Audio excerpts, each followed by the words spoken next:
नमस्कार, Chhattisgarh round up देख रहे हैं आप और मैं हूं आपके साथ अवंतिका श्रीवास्तव। सबसे पहले जिक्र करेंगे बीजापुर का। बड़ी जानकारी सामने आई है। विदेशी हथियार के साथ 3 आरोपी गिरफ्तार हुए हैं। भैरमगढ़ पुलिस ने इन्हें गिरफ्तार किया है। देशी कट्टा और कई हथियार भी इनके हवाले से बरामद किए गए हैं। आर्म्स एक्ट और यूएपीए के तहत केस दर्ज हुआ है। दंतेवाड़ा में आरोपियों को एनआईए कोर्ट पेश किया गया। कोर्ट में पेशी के बाद जेल भेज दिया गया है। आरोपियों के सहयोगियों से भी अब पुलिस पूछताछ कर रही है। बड़ी बात यह कि नक्सलियों को हथियार सप्लाई करने की आशंका इस मामले में है। आरोपी प्रिंस शर्मा बीजापुर का निवासी है। आरोपी संतोष गुप्ता भैरमगढ़ का निवासी, जबकि विजय साहू जगदलपुर का निवासी है। इन तीनों ही लोगों से पूछताछ अब की जा रही है। कहां पर हथियार खपाया करते थे, इस बारे में भी पुलिस जानकारी ले रही है। सेगी भरत हमारे साथ ज्यादा जानकारी के लिए जुड़ रहे हैं। भरत, क्या कुछ जानकारी अभी तक इस पूरे मामले पर? देखिए अवंतिका, मैं आपको बता दूं, जिस तरीके से हालात और परिस्थितियां वहां पे देखते हुए नजर आ रही थी, विधानसभा चुनाव बेहद ही नजदीक है। ऐसे में लगातार पुलिस को सफलता मिलती हुई नजर आ रही है। लेकिन ये 3 जो आपराधिक जो जिन पर पहले से ही आपराधिक जो मामले हैं वो दर्ज है, ये पुलिस के हाथ में पड़ते हैं। भैरमगढ़ थाना क्षेत्र के अंतर्गत का ये पूरा मामला है। जो पिस्टल है वो उनके हाथ से मिलता है। पुलिस को जो सूचना मिलती है, मुखबिरी के आरोप पे इन्हें पकड़ा जाता है। लेकिन जिस तरीके से जो आरोप लगातार लग रहे थे, उसके कहीं ना कहीं पुलिस को एक बड़ी सफलता देखी जा रही है। जिस तरीके के जो हथियार इनके यहाँ से बरामद हुए हैं, कहीं ना कहीं ये प्रश्न का विषय लगातार बना हुआ है। 3 जो आरोपी है, एक जगदलपुर का निवासी और एक प्रिंस शर्मा, पहले भी वो 1-2 केसेस में वो जेल जा चुका है। पुनः उस पर पुलिस कहीं ना कहीं पैनी नजर रखी हुई थी। इसी के जो फायदा है पुलिस को लगातार देखने को मिली है। 3 जो आपराधिक जिन पर दर्ज थे, इन्हें पुलिस ने रंगे हाथ पकड़ा है। जी अवंतिका। चलिए, यानी कि पूछताछ के बाद कई बड़े खुलासे भी हो सकते हैं। भरत, आप बने रहेगा हमारे साथ, आगे भी आप चर्चा करेंगे। और बीजापुर से अगली बड़ी खबर है। 3 नक्सली गिरफ्तार हुए हैं। उसूर ब्लॉक के पोलमपल्ली से 3 नक्सलियों को गिरफ्तार किया गया है। पुलिस ने घेराबंदी कर तीनों को गिरफ्तार करने में सफलता हासिल की है। कॉर्डेक्स वायर और जिलेटिन बरामद किया गया है। बासागुड़ा थाना क्षेत्र का ये पूरा मामला। सेगी भरत हमारे साथ लगातार जुड़े हुए हैं। भरत, क्या कुछ जानकारी, किस तरह से नक्सलियों को गिरफ्तार करने में सफलता हासिल हुई?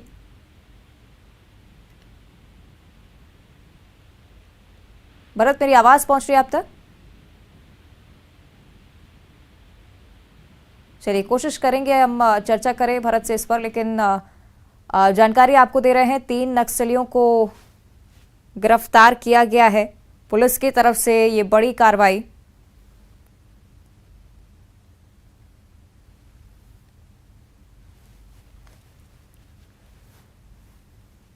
तो नक्सलियों पर शिकंजा कसा है। बड़ी कार्रवाई।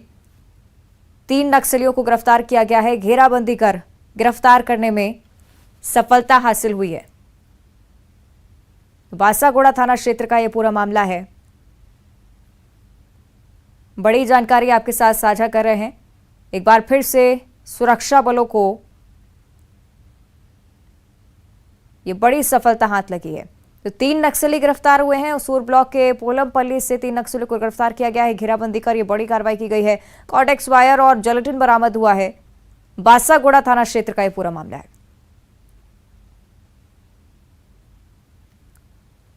तो आपको बता दें कि नक्सलियों को एक बार फिर से ध्वस्त करने की कोशिश, लगातार उसी तरह से कार्रवाई बीजापुर के इस क्षेत्र में जारी है। पुलिस ने एक बार फिर से बड़ी सफलता हासिल की है। 3 नक्सलियों को गिरफ्तार किया गया है। बासागुड़ा थाना क्षेत्र का यह पूरा मामला है। उसूर ब्लॉक के पोलमपल्ली से 3 नक्सली गिरफ्तार किए गए हैं। तो बीजापुर से ये जानकारी। लगातार सुरक्षा बलों की तरफ से अभियान भी चलाया जाता है, इसमें नक्सलियों की धरपकड़ की जाती है। और इसी के तहत एक और बड़ी सफलता पुलिस के हाथ। कॉर्डेक्स वायर और जिलेटिन भी यहां से बरामद किया गया है, इनके हवाले से बरामद किया गया है। बड़ी नक्सली साजिश को अंजाम देने के मद्देनजर इसमें पूछताछ की जा रही है। ऐसे ही भरत हमारे साथ लगातार जुड़े हुए हैं। भरत, क्या कुछ जानकारी, नक्सलियों को गिरफ्तार करने में सफलता हासिल हुई? बीजापुर जिले से उसूर ब्लॉक एक ऐसा इलाका पड़ता है, बेहद संवेदनशील क्षेत्र। ऐसे में पुलिस एरिया डोमिनेशन के लिए निकली थी। जब पुलिस एरिया डोमिनेशन के लिए निकली थी, बासागुड़ा थाना क्षेत्र के अंतर्गत पोलमपल्ली और चिंतावागू के नजदीक में 3 जो संदिग्ध है, संदिग्ध के आधार पर पुलिस को देखने के पश्चात वो भागने की कोशिश करे। और इसी को देखते हुए पुलिस ने उन्हें घेराबंदी कर पकड़ा और पूछताछ करने पर कई जो सामग्री है, जैसे कि सामग्री है, वो उनके यहाँ बरामद हुई। जो कि कहीं ना कहीं जो सामग्री जो नक्सल से रिलेटेड होती है, वो सारी जो इलेक्ट्रिक जो चीजें थी वो कहीं ना कहीं उनके ऐसा बरामद हुई और उन्हें घेराबंदी करके पकड़ने के पश्चात पुलिस ने जब पूछताछ किया तो कई जो सामग्री है जो नक्सली से रिलेटेड होती है वो सारी चीजें मिली और पुलिस को कहीं एक बड़ी सफलता की और इसको देखा जा रहा है। ठीक है, शुक्रिया आपको भरत जानकारी के लिए। और अब बिलासपुर से बड़ी खबर है। नशे के खिलाफ पुलिस की बड़ी कार्रवाई सामने आई है। प्रतिबंधित इंजेक्शन के साथ युवती को गिरफ्तार किया गया है। युवती के पास से 600 प्रतिबंधित इंजेक्शंस बरामद हुए हैं। युवती के पास से 21,000 रुपए भी बरामद किए गए हैं। जरहा भाटा मिनी बस्ती की रहने वाली आरोपी है। आपको बता दें कि एनडीपीएस एक्ट के तहत केस भी दर्ज हो चुका है। सिविल लाइन पुलिस ने इस बड़ी कार्रवाई को अंजाम दिया है।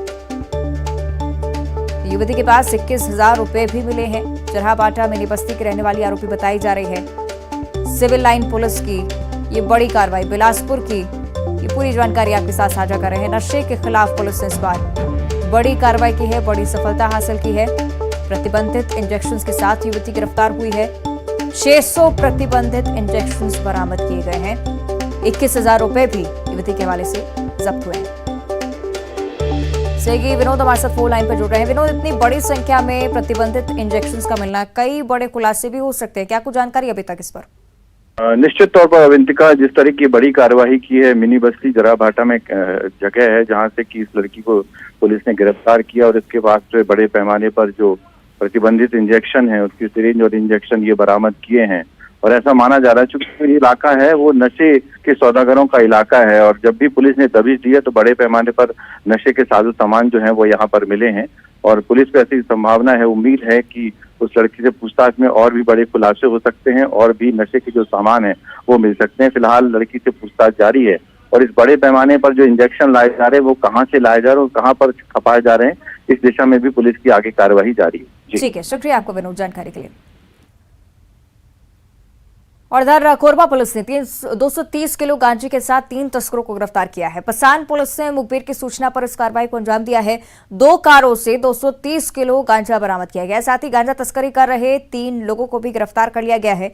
चेकिंग के दौरान आरोपी बैरिकेडिंग तोड़कर पेंड्रा की ओर भाग रहे थे और इससे इन्हीं आरोपियों को पुलिस ने पीछा कर धर दबोचा है। ओडिशा नंबर की 2 कारों से पैकेट में भरकर ले जा रहे थे गांजे को और पुलिस ने मौके पर पहुंचकर गांजे को जब्त किया है। तस्करी कर जयपुर ले जाया जा रहा था गांजा। पुलिस को इन तस्करों की मदद से बड़े ड्रग रैकेट का खुलासा होने की भी उम्मीद है। और रायपुर पुलिस ने एक फर्जी आईएएस को गिरफ्तार किया है। संस्कृति विभाग में लंबित बिल का भुगतान पाने के लिए एक लोक कलाकार ने खुद को आईएएस घोषित कर दिया। बलौदाबाजार जिले के पलारी का रहने वाला युवक तारण दास भारती लोक कलाकार और गायक है। बुधवार को संस्कृति विभाग के डायरेक्टर विवेक आचार्य से मिलने के लिए गया था, जहां पर उसने खुद को आईएएस बताकर डायरेक्टर को धमकाने की कोशिश की और डायरेक्टर को जैसे ही शक हुआ, आरोपी के बारे में पड़ताल की गई। मामले की शिकायत भी पुलिस से की गई। सिविल लाइन पुलिस अधिकारियों के मुताबिक आरोपी के पास से फर्जी लेटर हेड और सील भी बरामद हुआ है। फर्जी लेटर हेड पर आरोपी ने कांग्रेस मीडिया विभाग के अध्यक्ष सुशील आनंद शुक्ला की आईएएस बेटी की फोटो का भी इस्तेमाल किया है। देखिए, कल दिनांक 11 जनवरी 2023 को संचालक संस्कृति एवं पुरातत्व विभाग के द्वारा एक शिकायत पत्र थाना सिविल लाइन में प्रस्तुत किया गया कि कोई व्यक्ति जिसका नाम तारण दास भारती है, वो मूलतः पलारी बलौदाबाजार का रहने वाला है और अपने आप को आईएएस अधिकारी बता करके उनके कार्यालय में आकर के और उनसे संस्कृति विभाग में कुछ लंबित राशि के भुगतान और स्वयं को पैसा देने हेतु वो उनके द्वारा राशि की मांग की जा रही है। उनको शक होने पर कि ये व्यक्ति फर्जी आईएएस है, उनके द्वारा एक लिखित शिकायत की गई और लिखित शिकायत के आधार पर तारणदास भारती पिता प्रेमलाल भारती ग्राम छेड़काटी थाना पलारी जिला बलौदाबाजार के विरुद्ध धारा 170 भादवी का अपराध कायम कर विवेचना में लिया गया है। आरोपी की गिरफ्तारी कर ली गई है और न्यायिक रिमांड में भेजा गया। और इधर जशपुर के पत्थलगांव ब्लॉक में गबन पर कार्रवाई का रास्ता साफ हो गया है। ग्राम पंचायत लोडेक में लाखों के वित्तीय गड़बड़ी की पुष्टि हुई है, जिसके बाद जनपद पंचायत सीओ टीएस मरकाम ने कार्रवाई के लिए कलेक्टर को रिपोर्ट भेज दी है। इस मामले में पंचायत के सरपंच और सचिव पर कई शासकीय योजनाओं की राशि में बंदरबाट करने का आरोप है। मामला जुलाई 2022 से कभी जांच तो कभी अन्य कारणों से लंबित था। सीओ ने कार्रवाई के लिए एसडीएम को पत्र लिखने की बात कही है। सरपंच अरविंद भगत और सचिव सुरेश यादव पर कई सरकारी योजनाओं में गड़बड़ी के आरोप लगे हैं।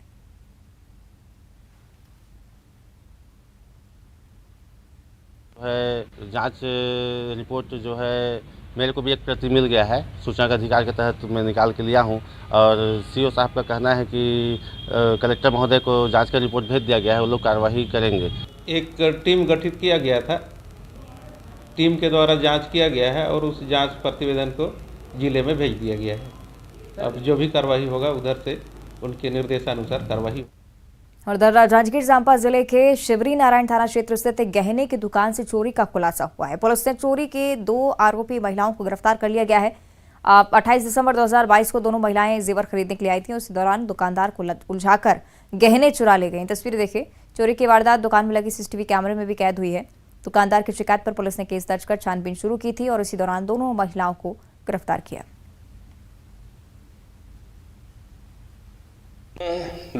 महिला पुनः 10 जनवरी 2023 को उसी ज्वेलरी दुकान में पायल खरीदने आई थी और जिस पर से प्रार्थी को शंका होने पर उसने तत्काल शिवरी नारायण पुलिस को सूचना दिया। थाना से पुलिस टीम पहुंचकर तत्काल मौके पर पहुंची और उस महिला से पूछताछ किया गया, जिस पर उसने चांदी के पायल चोरी करना स्वीकार किया। पुनीता लोनिया के पास उस सामान को रखा होना बताई, जिस पर से जाकर उक्त चोरी किए गए सामान चांदी के पायल एक जोड़ी को जब्त किया गया। दोनों महिलाओं के अपराध में संलिप्तता के पर्याप्त साक्ष्य पाए जाने पर उनको विधिवत गिरफ्तार कर न्यायिक रिमांड पर भेजा गया है। कांकेर के दुधावा इको लर्निंग सेंटर में उड़ीसा की एनडीआरएफ टीम पहुंची, जहां पर आपदा में राहत और बचाव का मॉकड्रिल किया गया। इस दौरान आपदा के दौरान खुद को और दूसरों को डूबने से बचाने की ट्रेनिंग दी गई। एनडीआरएफ के जवानों ने अधिकारियों, ग्रामीणों और मछुआरों को घरेलू नुस्खे से डूबने से बचने के उपाय बताए, जिसमें खाली बोतल, प्लास्टिक के जरकिन, सूखे नारियल और गाड़ी के टायर ट्यूब का उपयोग कर जान बचाने की ट्रेनिंग दी गई।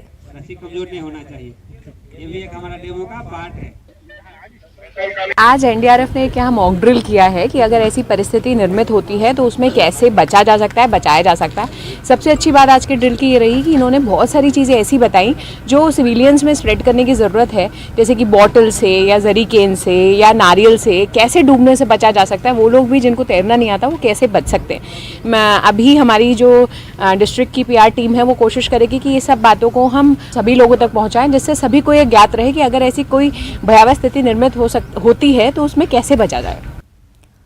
और कवर्धा जिला अस्पताल में नसबंदी कराने एक महिला की मौत हो चुकी है। मामले में परिजनों ने जमकर हंगामा किया है। परिजनों ने रायपुर जबलपुर नेशनल हाईवे जाम कर दिया। परिजनों ने जिला अस्पताल में गलत इंजेक्शन लगाने से तबीयत बिगड़ने का आरोप लगाया, जिस पर सिविल सर्जन का कहना है कि महिला के अलावा अन्य महिलाओं को भी इंजेक्शन लगाया गया था, जिनकी हालत सामान्य है। महिला के चेस्ट में पेन होने और घबराहट होने के चलते उसे रायपुर में कहारा रेफर किया गया था, लेकिन परिजन उसे निजी अस्पताल ले गए थे, जहां उसकी सुबह मौत हो गई। नसबंदी के लिए लाने रहन भैया जिला सरकारी हॉस्पिटल, तो वहाँ लाने के बाद ऑपरेशन करे बल ले गए हैं और लेगी से ओकर बाद सुई लग गई। सोलह ऑपरेशन करे पहली तो सुई लग गई से ना तो छाती पीरा उठ गया ओकर, तो सब छाती पीरा उठी से तो वह 2-3 घंटा वहीं रोके रही से। ओकर बाद मोला बुला के रायपुर लेगना है इसे ही के बोली एट्रोपिन का इस तरीके से इंजेक्शन लगाते हैं, उसमें से अन्य महिलाओं को भी लगाया गया था। उनको कुछ नहीं हुआ, इन्हीं को चेस्ट में पेन हुआ था और सांस में तकलीफ हुआ था, जिसके कारण से उसको सुला दिया गया। सुलाने के बाद उसको बेहोशी आने लगा, तो हमारे चिकित्सक को लाकर उसको जांच किए और रिवाइव किए। इस दौरान में क्या हुआ कि सांस में ज्यादा तकलीफ हुआ तो उसको ट्यूब डालें और अम्बू करते हुए उसको ये बोला गया कि अब रिवाइव हो गया है, मतलब हार्ट बीट भी आ गया है, रेस्पिरेशन भी आ गया था, तो उसको रायपुर में कहारा रिफर करने के लिए हमने बोला और एम्बुलेंस भी अप्लाई किया गया। तो घर वाले ने सोचे उतने दूर जाकर हमें काफी परेशानी होगा, तो इसलिए चंद्रयान में लाके भर्ती किया। इधर भिलाई में महिलाओं के सेल्फ डिफेंस को लेकर वर्कशॉप का आयोजन किया गया, जिसमें महिलाओं को विषम परिस्थितियों में खुद के बचाव की सीख दी गई। थोड़ी सी जागरूकता से कैसे हमें बड़ी दुर्घटना से बचना, इस विषय पर भी लोगों में जागरूकता लाई गई। भिलाई के खुर्सीपार में आयोजन दुर्ग पुलिस और अग्रसेन समाज द्वारा किया गया, जिसमें कई महत्वपूर्ण बातें महिलाओं को बताई गई। यहां पहुंचे दुर्ग एसपी अभिषेक पल्लव ने सड़क सुरक्षा के प्रति छात्र छात्राओं को जागरूक किया। इसके अलावा उन्होंने पालकों को भी जागरूक किया। जो है अवेयरनेस फैलाने की कोशिश की जा रही है कि ट्रैफिक के नियमों का पालन करके वो अपनी जान और दूसरों की जान को कैसे सुरक्षित रह सकते हैं। दुर्ग में पिछले 1 वर्षों में ट्रैफिक एक्सीडेंट में 40% और डेथ पे 30% इंक्रीज हुआ है। 300 से ज़्यादा लोगों की जानें जाती हैं, 500 से ज़्यादा लोग अपंग हो जा रहे हैं। लगातार लोगों को जो है अवेयर करने की कोशिश की जा रही है। स्कूल, कॉलेज, हॉस्पिटल, इंडस्ट्री सभी के साथ बातचीत की जा रही है। ड्राइव चला के सीट बेल्ट, हेलमेट, दो पहिए में 2 से ज़्यादा लोग ना चलाएं, ड्रंकन ड्राइविंग, रैश ड्राइविंग के लिए जो है अवेयरनेस फैलाया जाएगा और हमें उम्मीद है कि इसके पॉजिटिव रिजल्ट आने वाले समय में मिलेंगे। 2 सेशन रखा। पहले सेशन में ट्रैफिक था, यातायात के नियम। दूसरा महिला आत्मसुरक्षा पर मोनिका पांडे जी, शिल्पा साहू जी, संगीता मिश्रा जी और उनकी पूरी टीम ने आज बच्चियों के बीच में महिला आत्मसुरक्षा पर एक कार्यशाला की है।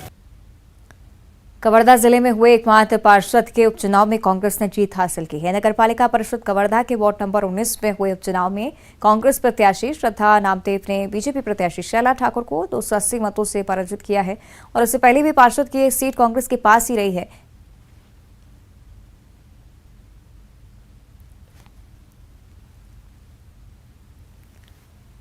और बिलासपुर में नगरीय निकाय चुनाव के परिणाम सामने आ गए हैं। बीजेपी परिषद प्रत्याशी श्रद्धा जैन ने वार्ड 16 विष्णु नगर से जीत दर्ज करवाई है।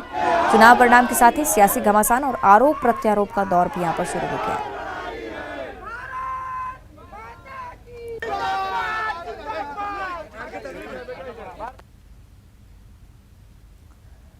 कवर्धा जिले के पंडरिया सहकारी शक्कर कारखानों में हुए मजदूर की मौत मामले में राजनीति शुरू हो गई है। जेसीजे ने मजदूर की मौत को ठेकेदार और कारखाना प्रबंधन की लापरवाही से मौत होना बताया है।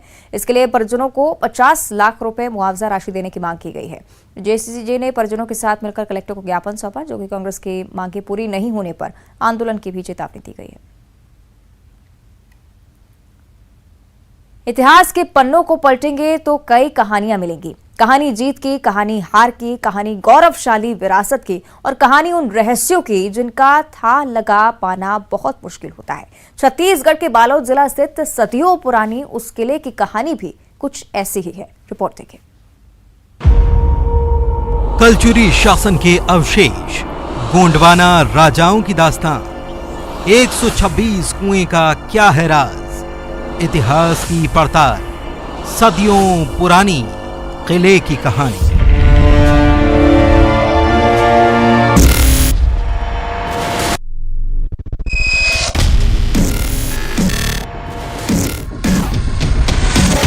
छत्तीसगढ़ से बहने वाली तांदुला नदी के तट पर स्थित है जिला बालोद। इसकी खूबसूरती जितनी प्रकृति की हंसी वादियों से है, उतना ही गौरवशाली इसका इतिहास भी है।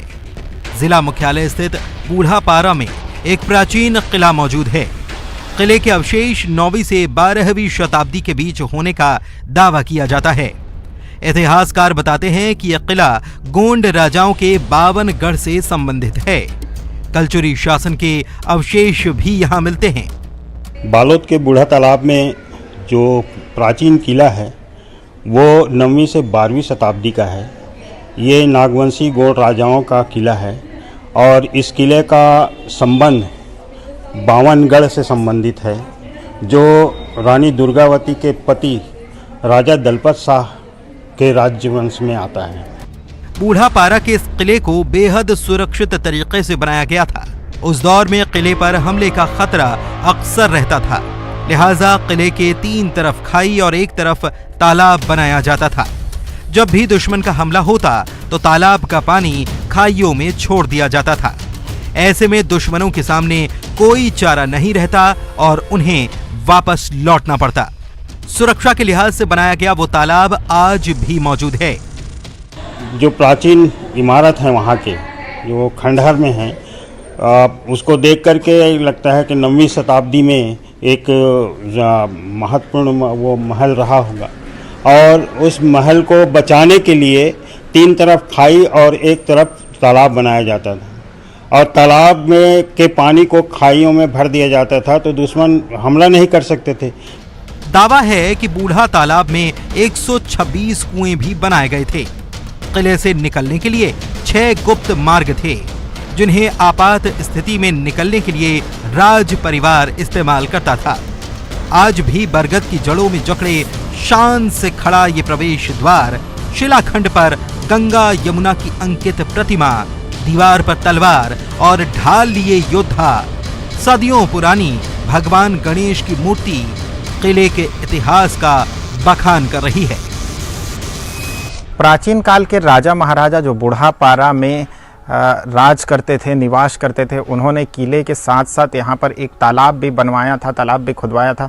बताया जाता है कि इस तालाब में आज भी 153 कुएं मौजूद हैं, जिसकी पतासाजी अब तक के नहीं हो पाई है। तो इस तरीके से बालोद जिले का इतिहास रहा है, बस उसे सहेजने की ज़रूरत है ताकि बालोद जिले का इतिहास लोगों की जुबान तक हो और इस इतिहास को लोग जान सके। दिलेश्वर देवांगन, न्यूज़ 18 छत्तीसगढ़, बालोद।